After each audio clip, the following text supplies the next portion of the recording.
तुम्ही विचार करू शकता काय, अशी जागा 12th सेंचुरीमध्ये बांधलेली होती. ही जागा 12th सेंचुरीमध्ये किंग लुईस 7thनी बांधलेली.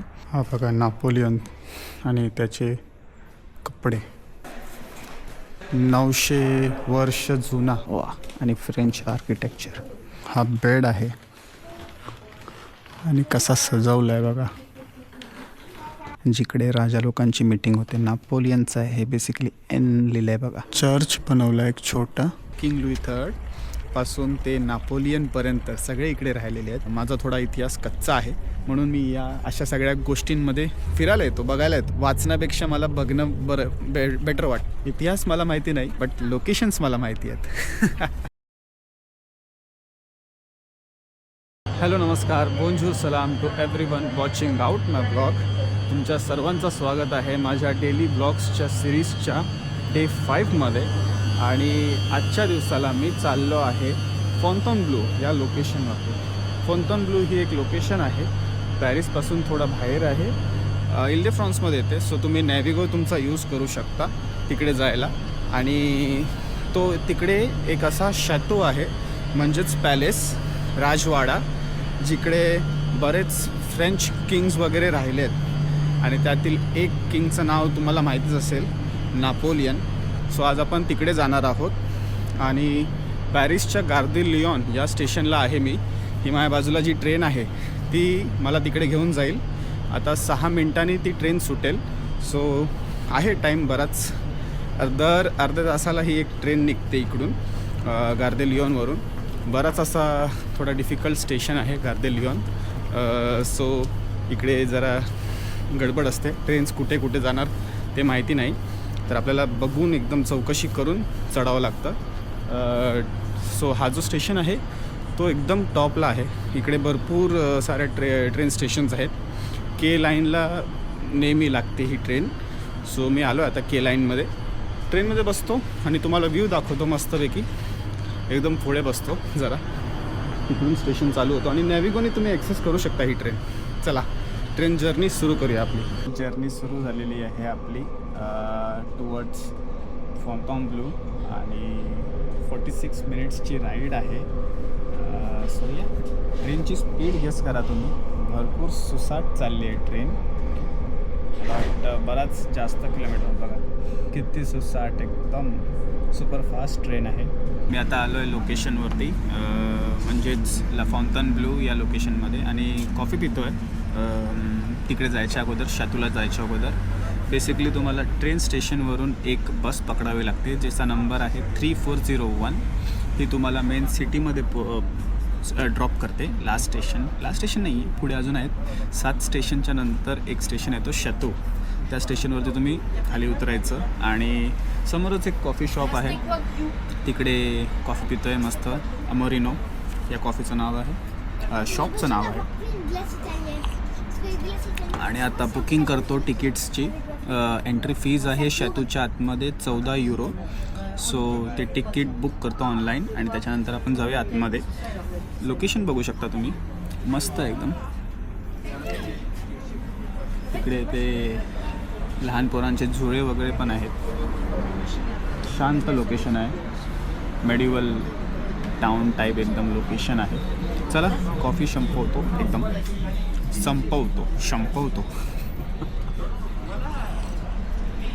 आणि भेटतो तुम्हाला शॅतूच्या आतमध्ये, म्हणजेच पॅलेसच्या आतमध्ये. तुम्ही विचार करू शकता काय, अशी जागा 12th सेंचुरीमध्ये बांधलेली होती. हो, ही जागा 12th सेंचुरीमध्ये किंग लुईस 7thनी बांधलेली.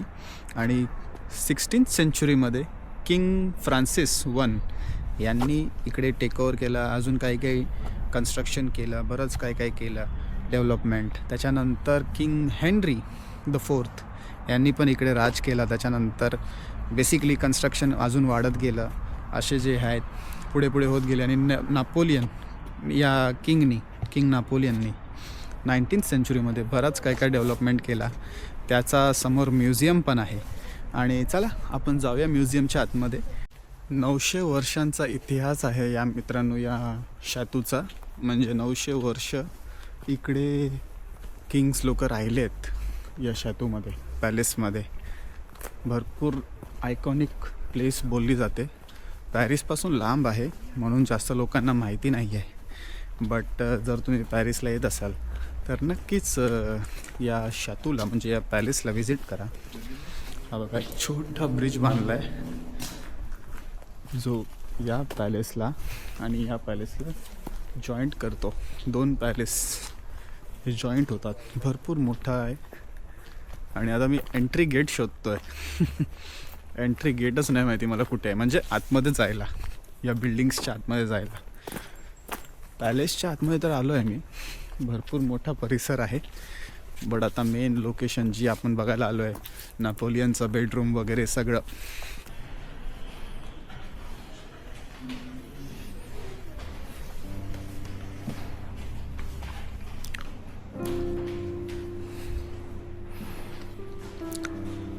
हा बघा नापोलियन आणि त्याचे कपडे, रॉयल पोशाख, ही तलवार.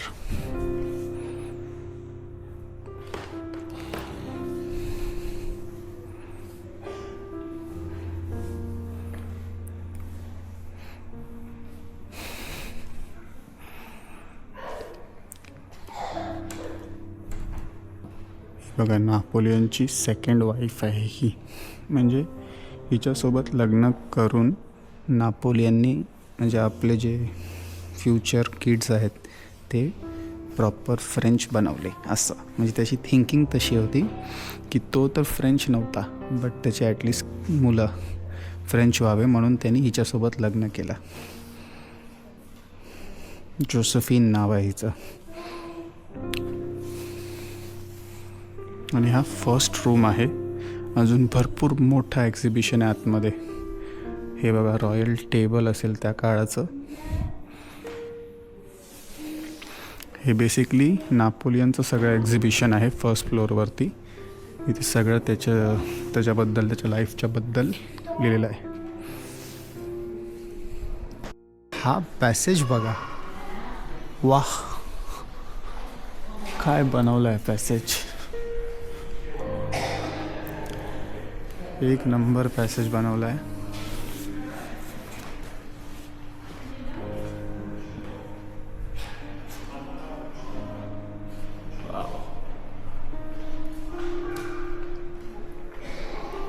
भरपूर ब्युटिफुल आहे आणि 900 वर्ष जुना हिस्ट्री आहे. म्हणजे 900 वर्षाची हिस्ट्री हे पूर्ण पॅसेज डिफाईन करतं. शँडेलियर बघा मित्रांनो, आर्किटेक्चर बघण्यासारखं आहे. एकदम मस्त आर्किटेक्चर आहे आणि सगळ्या रूम्सचं आर्किटेक्चर तसंच आहे. खूप लोक हे मिस करतात पॅरिसला येऊन, बट इकडे तुम्ही आला पाहिजे. इकडे तुम्हाला फ्रेंच हिस्ट्री मेन दिसेल. वा, आणि फ्रेंच आर्किटेक्चर. हा बेड आहे आणि कसा सजवला आहे बघा.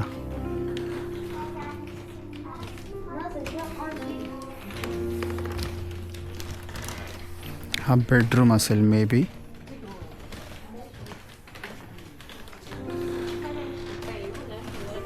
काय रूम आहे रॉयल. म्हणजे इकडे राजा लोक बसत असतील आणि त्यांचे जे मंत्री आहेत ते लोक. साल दे थ्रॉन म्हणजे तेच एक शांब्रा असा एक रूम असा जिकडे राजा लोकांची मीटिंग होते. नापोलियनचं आहे हे बेसिकली एन लिहिलं आहे बघा. आणि वरती बघा, वाव मस्त एकदम सॉफ्ट सॉफ्ट असं वाटतंय कुठेतरी गादीवरती चालतोय. हे बघा बेसिकली हा चर्च बनवला एक छोटा प्रे करायला. आणि काय ब्युटिफुल आहे. मगाशी आपण तिकडे होतो वरती आणि इथे बसू शकता लोक. आपण पण बसूया. तर मित्रांनो, असा होता माझा नापोलियनच्या घराचा टूर, म्हणजेच फॉन्तानब्लू या पॅलेसच्या आतला टूर. आणि इथे बरेच किंग्स झालेले आहेत. 900 वर्ष इकडे किंग्स राहिले आहेत. सो किंग लुई थर्ड पासून ते नापोलियनपर्यंत सगळे इकडे राहिलेले आहेत. त्याच्यामुळे बराच एक मोठा इतिहास आहे या घराण्याला. आणि 900 वर्ष भरपूर जास्त होतात मित्रांनो. तर भरपूर काय काय आहे इकडे. तुम्ही जर पॅरिसमध्ये येत असाल तर नक्कीच ही जागा म्हणजे हे जे पॅलेस आहे ते व्हिजिट करू शकता. तुम्हाला एक पॅरिशियन किंवा फ्रेंच कल्चर अनुभवायला मिळेल. आणि हो, नक्कीच तुम्हाला पॅरिसपेक्षा जरा काहीतरी ब्युटिफुल गोष्ट दिसेल. तर यस, तुम्ही इकडे येऊ शकता. आणि ही माझ्या मागे जी जागा आहे बघा, ही जागा भरपूर आयकॉनिक आहे. बेसिकली हे कोर्टयार्ड आहे, एक ओपन स्पेस. इकडेच नापोलियननी त्याचा शेवटचा स्पीच दिलेला होता. सो तो जो डिफीट झालेला होता त्याच्यानंतर जो स्पीच, शेवटचा स्पीच, त्याच्या मरायच्या अगोदरचा स्पीच, तो त्यांनी या कोर्टयार्डमध्ये सगळ्यांच्या समोर दिलेला. त्यात असेल ग्लोरी वगैरेच्या बाता असतील. आणि त्याच्यानंतर त्याच्या सोल्जरला त्यांनी सांगितलं असेल की लढत राहा फ्रान्ससाठी, असं वगैरे वगैरे काहीतरी असेल. तर हो, 18th सेंचुरीमध्ये झालेली ही गोष्ट आहे. मला वाटतं 18th सेंचुरीमध्ये कधीतरी 1814 I guess, maybe, I don't know. माझा थोडा इतिहास कच्चा आहे म्हणून मी या अशा सगळ्या गोष्टींमध्ये जास्त गुंजतो आणि घुसून जातो आणि फिरायला येतो, बघायला येतो. वाचण्यापेक्षा मला बघणं बेटर वाटतं. त्याच्यामुळे इतिहास मला माहिती नाही, बट लोकेशन्स मला माहिती आहेत. सो या, इतिहास तुम्हाला जर माहिती असेल तर नक्कीच कमेंट करा. आणि तुम्हाला आजचा माझा व्लॉग कसा वाटला, म्हणजे हा डे 5 कसा वाटला, तो नक्कीच कमेंट करा. कंटिन्यू बघत राहा. एव्हरीडे काय ना काही नवीन घेऊन येईन तुमच्यासाठी. आणि हो, बघूया आता पुढे कुठे जातो. फिलहालसाठी तर इथेच सगळं काही तुम्हाला इन्फॉर्मेशन दिली आहे. डिस्क्रिप्शनमध्ये पूर्ण इन्फॉर्मेशन असेल. तुम्हाला जर इकडे यायचं असेल तर नक्कीच डिस्क्रिप्शन बघा.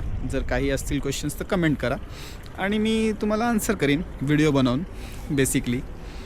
चलो, मिलते हैं डे 6 मध्ये.